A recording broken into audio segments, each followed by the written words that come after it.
welcome back to our collaboration with Meriwether Cider and Burger Boy. We hope you enjoyed the first episode. This is our second episode. We're just diving deeper into what you can do with burgers and cider. Sky's the limit. Sky's the limit. Sky is the limit. Yeah. So again, like Molly said, we hope you guys enjoyed it. We're gonna hop right into it. All right. This burger cider collaboration, this one is going to be based on the ginger root. All right. So it's going to be the ginger root burger. You want to talk a little bit about ginger root, Molly? So ginger root is one of our flagship ciders. We make it year round. We take a semi-dry base, so pretty light, not very sweet. And then we actually buy our own whole ginger. We peel it and we press it. It is an entire day for somebody. We've all been there. And then we add it straight to the cider. So it's got this really beautiful, refreshing, crisp, fresh ginger flavor. There's none of that like kind of old or like fake ginger. It's all just really nice. It gives you a little bit of kick. It's just this side of spicy though, so you don't, if you're not like super into ginger, you still get a really nice flavor without it being on that spicy side. It's really refreshing. It's one of my favorite ciders we make. It's delicious. I should know. I've drank it a lot, but don't judge me. All right, so so this burger, what I've, again, my brainchild, what I've developed for this one is actually going to be a jerk chicken burger. All right, for those of you who don't know, I'm actually originally from Toronto, Canada. All right, my parents are Jamaican, so I love anything that has to do with the islands. All right, island flavors, jerk chicken, jerk pork, anything like that, sign me up. So I figured with the jerk seasoning, ginger is a huge component in that. All right, so I figured making a jerk burger would complement really well with the cider, and then along with that, we're going to have some pepper jack cheese again. Nice complement to the jerk, lettuce and tomatoes, and then just the chicken jerk patty. We're going to actually glaze it. So don't mind the container, but I do have a glaze that I've made for the patty utilizing the ginger root cider. All right, added some brown sugar, some honey, and actually a Scotch bonnet pepper, just half. And I put it in there for like 30 seconds because any longer it would have burned your face off. It's the heat is very latent, so you taste it just like, it's not too bad, and then bam. Yeah, that's what happened to me. Right. So we did a little taste testing, and she's just like, yes, very, very much so. So I actually used the cider as an ingredient for this glaze, and then in addition to the glaze, I actually also made a Ginger-Scallion Mayo, and I actually used a little bit of the cider in this as well. Mayonnaise, scallion, fresh ginger, a little bit of onion powder, a little bit of garlic powder, and kind of pureed everything together. Very heavy on the ginger, but again, with everything together, then paired with the cider, I think it's going to work magic. Did you cook any of those ingredients, or were they all raw, just into the all raw? base? Yep. Okay. The ginger's grated, the scallion was chopped, everything else was dried, powdered, and then I just had a what do you call them? Hand Immersion blender. Immersion blender. Love immersion blenders. Life changing. Let me tell you what. So that's awesome. So I just did that, and it blended everything together really nice. And then so I think once we add all the ingredients together again, when I have things in my head, they generally work out. So it's my thought that adding all the ingredients together, I think it'll make it really great. Complement each other. It's all about balance, right? So you want your fresh ingredients to add that crunch and that like fresh burst in your mouth, and then you've got your heavier, thicker ingredients like your aioli and your meat patty. And I think that's a really good.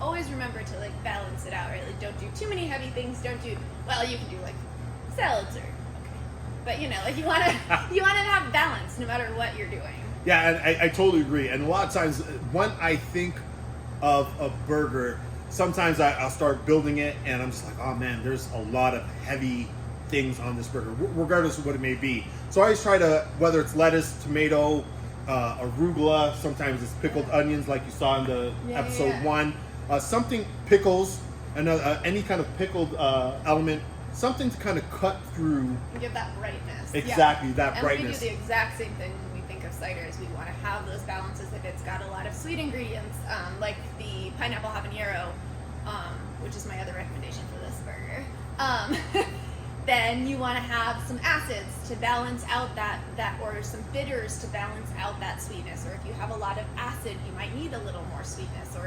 So it's all just about not overwhelming your palate with one flavor or like one texture. You want to have a lot of those different ones in making drinks, in making food. Absolutely. So without further ado, we're going to hop into it. Molly, if you could get the What did we decide the burner? I think it's just 370? short. Yeah, it's just short of 400 because we don't want to burn down the place. Absolutely Set our not. smoke alarms off. Right. So once that's heated, I'm going to grab the patty. Again, another half-pound patty. Now, with chicken burgers, you don't want, obviously, you don't want to undercook chicken. No bueno. All right, but you don't want to overcook chicken. So it's a good mass. It's recommended for 165 internal temp. If you have an internal probe, go ahead and use it. I usually, I've been cooking them long enough. I usually can just tell. But again, I always recommend always cook your poultry to temp. But you know, you'll gauge it, and you know, after you start doing it a while, I think you know it'll just kind of come naturally. But with this one, I did add a little oil on the top, but you know, because chicken, this particular chicken, it's leaner, so we are going to add a little bit of oil. Yeah, that makes sense. Like Awesome. the beef always has like a lot more fat in it than Yeah, chicken. 100%. And that makes this a little like a little healthier of a option too. If you want to switch out your burger patty for something that's got a little less fat, it's going to be a little Correct. more on your diet. Right, but usually I'm on a try it. So, oh yeah, 100%. So it's a sizzling. And again, like I said last episode, guys, handling any kind of meats, I'm going to change out these gloves. If you're working at home and you're handling meat, again, whether you're using gloves or your hands, always make sure that you wash your hands, because again, you don't, when feeding people, you don't want to cross-contaminate, you don't want to make yourself sick, you don't want to make others sick. Again, just cardinal rule. I'm very A1 on that. I can't stress it enough, just to make sure to always have a clean surface area and make sure that you know everything is good to go. So this bad boy sizzling, I'm going to go ahead and start building the burger. And so once it's ready, I can just plop it on there, and then we're good to go.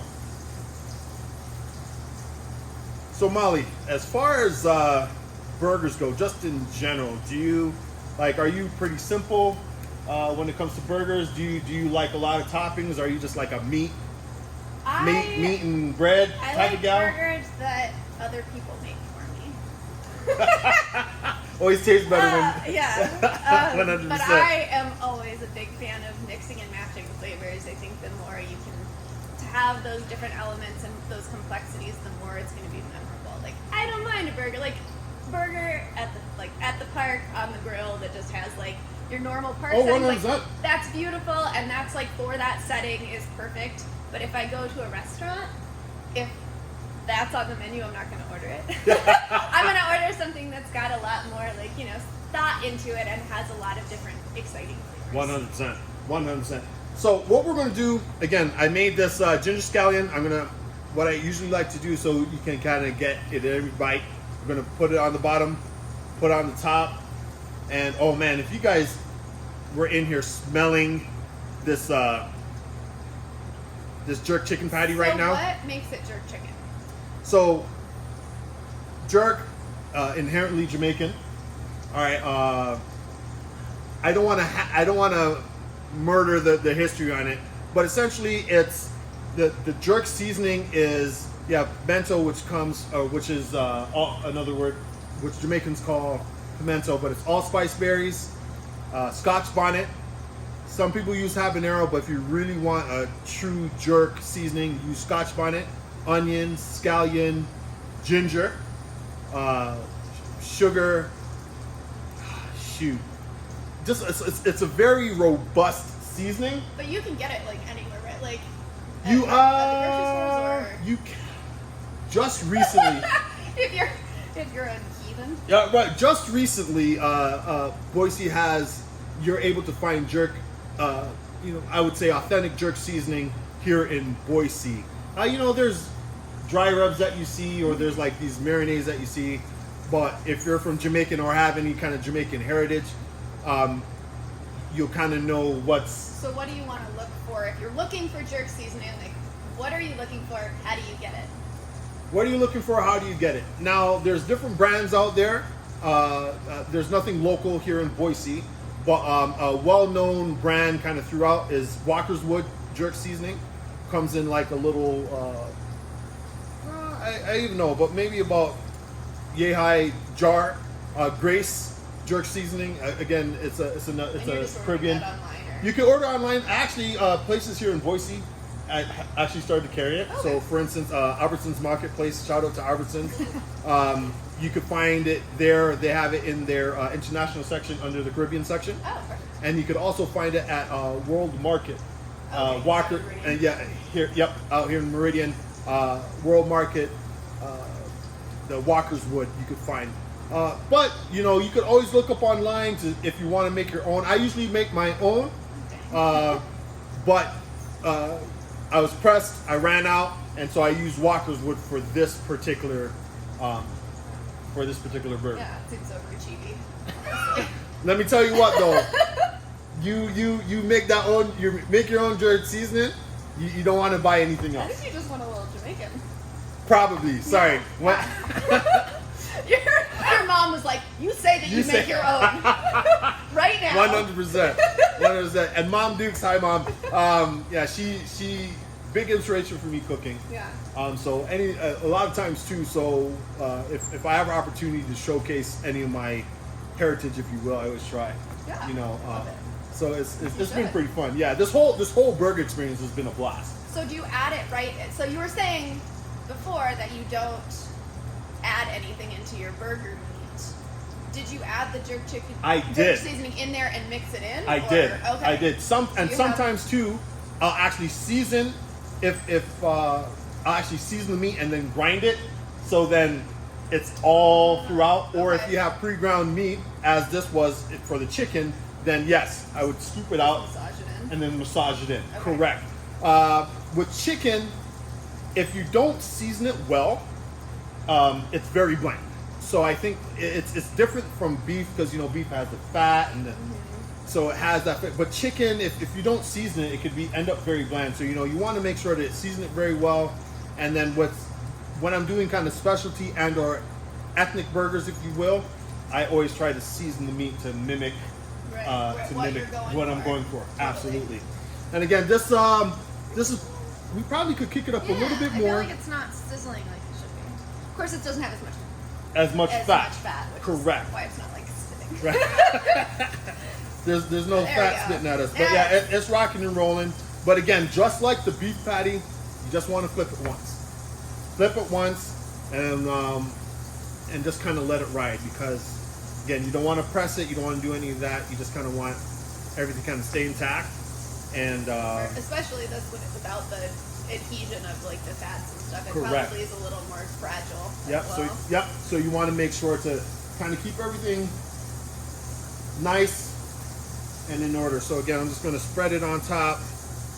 I like to be generous with my that's got a lot of ginger in it. Yeah. I tasted it and I was like, whoa, that's a lot of ginger. My bad. It's delicious. It just definitely will like hit you in the face with how gingery it is, which I think is good. I don't think you can ever have too much ginger. Right. So I was a little heavy-handed with the ginger. Again, fresh ginger, right in the mayo. And I taste as I go, and I'm like, this doesn't really taste it. But I guess it sat for a while, and here you go. Yeah. Ginger. So we're gonna actually, this should be good to flip.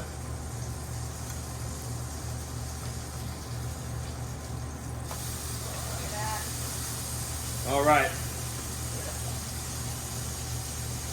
And that should be ready to go. I'm going to place the cheese on top. So are you going to glaze? You're not going to glaze the meat. Oh. Are you glazing the meat? Thank you. What are you doing? I'm glazing the meat. You see? And sometimes, let me tell you what, folks. You know how many times, even at home, I just kind of get into the groove and I'll finish my burger and I'll take a bite. I'm like, oh, this is so good. I'm like, I forgot an element. So shout out to Molly for not letting me. I'm excited about it. not letting me forget the glaze. So here's the glaze. And we're just going to do it. We're going to do it lightly on the top and probably a little bit more. We're not going to flip it over again because remember, this has a lot of sugar. So if you flip it over, it's going to burn. And we don't want that. All right, so we're just going to glaze it on top for a little bit. We're going to let that set. So what makes like something that you want to put on while it's cooking versus something you want to put on the bun? Like why do you want to put this glaze on it when it's hot? Well, with the glaze, right, you could put it, because, look, here's my kind of ideal when it comes to that. You have the aioli, or the mayo, whatever you want to call it, which is runny. It is fancy. Which is runny. I think it's just more textural, right? Mm-hmm. You don't want kind of two sauces because then everything will kind of just congeal together.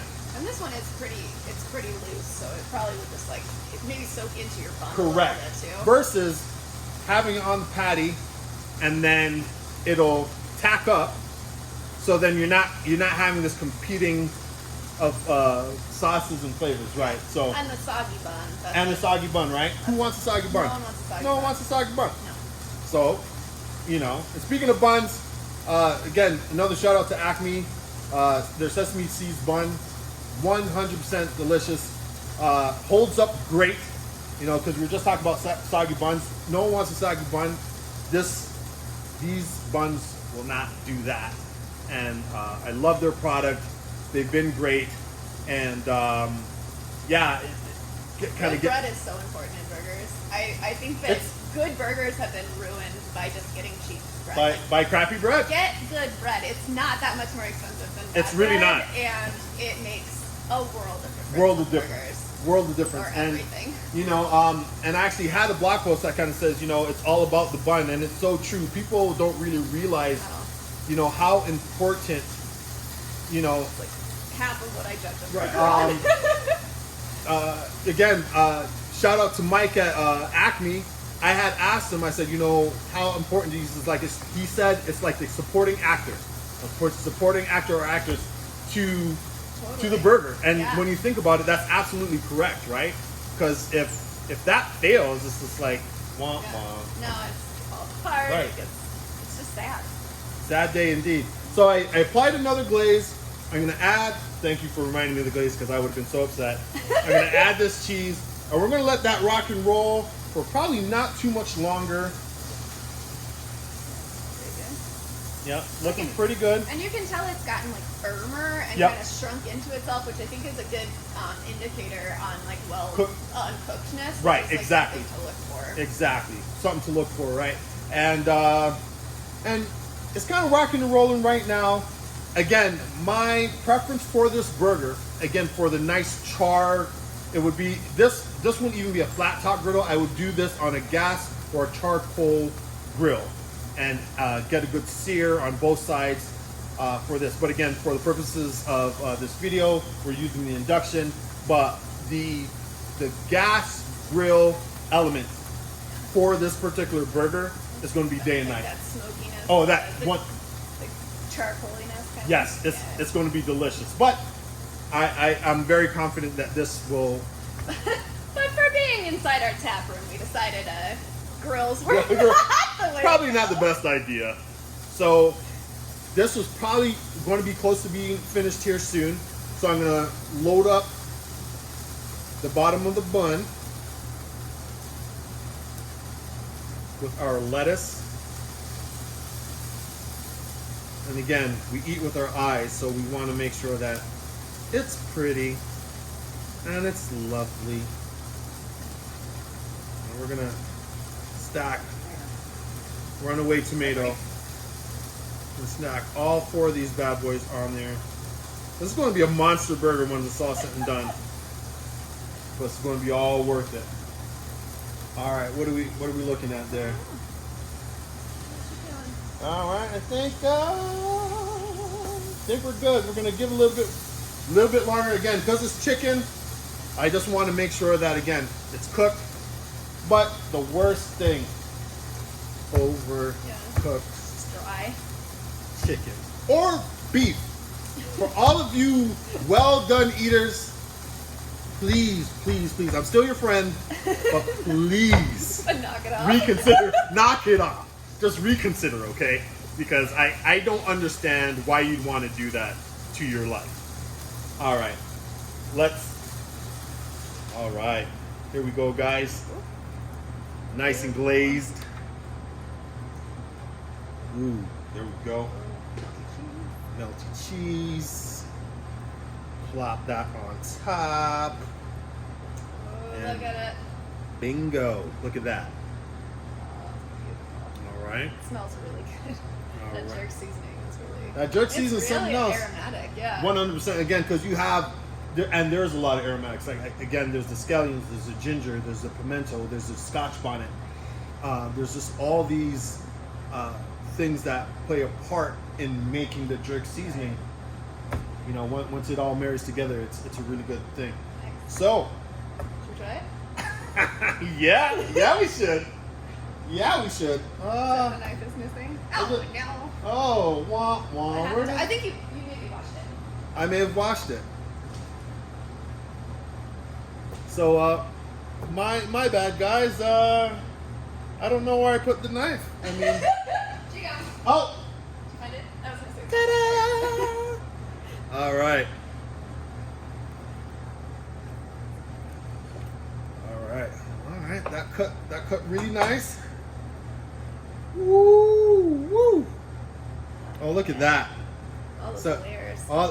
look at the layers, and that's the jerk seasoning all throughout that chicken. All throughout. Go ahead, All Mom. right. Cheers. Cheers.